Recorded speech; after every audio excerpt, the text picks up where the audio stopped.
Hello again, Avery, and welcome back to Grandma's Story Room. We're going to continue reading in The Little House in the Big Woods.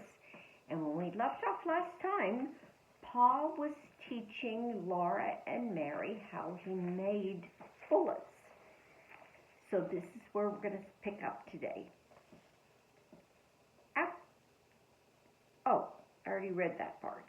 We were talking about then how he was cleaning the gun.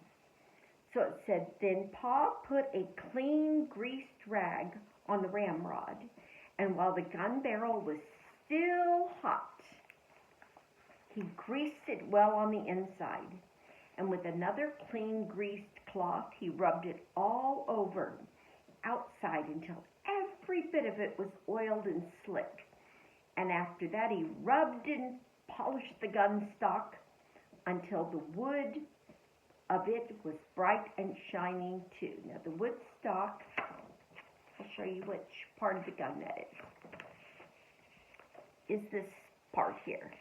This part here is called the barrel, and this is the wood stock, and it's made out of wood, of course. Now he was ready to load the gun again, and Laura and Mary must help him, standing straight and tall, holding the long gun upright on its butt, which is part of the gun wood stock, the end of it. While Laura and Mary stood on either side of him, Pa said, "You watch me now and tell me if I make a mistake." They watched very carefully, but he never made a mistake. Laura handed him the smooth, polished cow horn full of gunpowder. And this right here is the gunpowder horn. And you can see Pa handing it to Laura right there. The top of the horn was a little metal cap.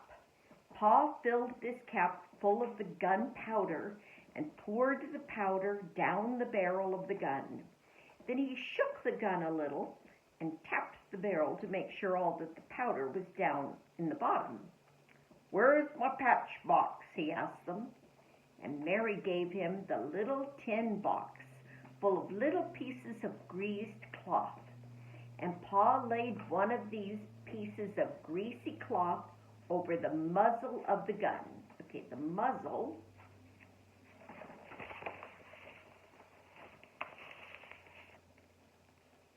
is right here. The muzzle is where the bullet comes out.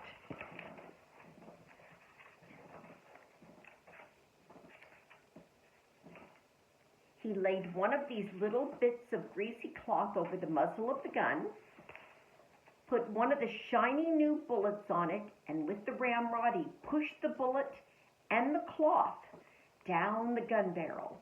Then he pounded them tightly against the powder, and when he hit them with the ramrod bounced up in the gun barrel, and Pa caught it and thrust it down again. And he did this for a long time. It's a lot of work. Next, he put the ramrod back in its place against the gun barrel.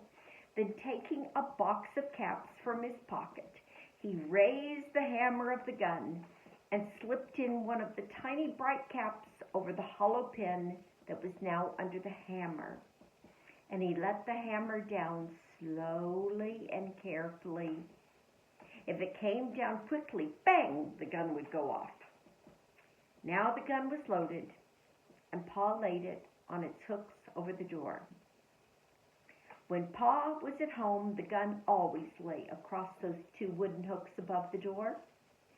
Pa had whittled the hooks out of a green stick with his knife, and had driven those straight ends deep into holes in the log. The hooked ends curved upward and held the gun securely. And the gun was always loaded, and it was always above the door, so that Pa could get it quickly and easily any time he needed a gun. And when Pa went into the big woods, he always made sure the bullet pouch was full of bullets, and that the little tin patch and the box of caps were with it in his pockets, and the powder horn and a little sharp hatchet hung at his belt, and he carried the gun ready, loaded on his shoulder.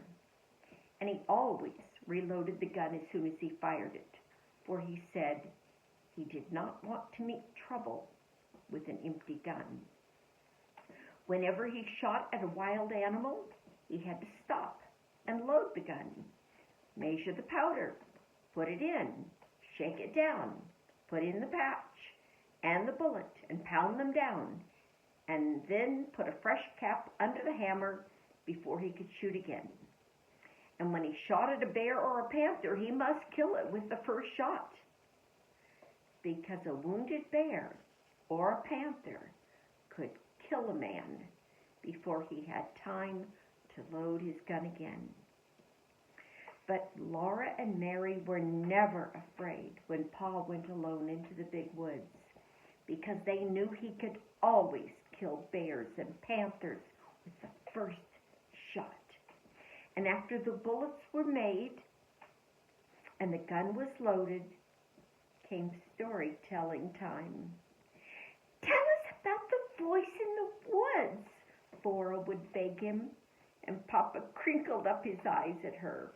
"Oh, no," he said. "You don't want to hear about the time I was a naughty little boy."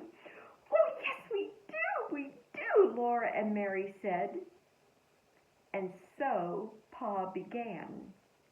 And that is where we will begin next time, where we will hear about the story of Pa and the voice in the woods.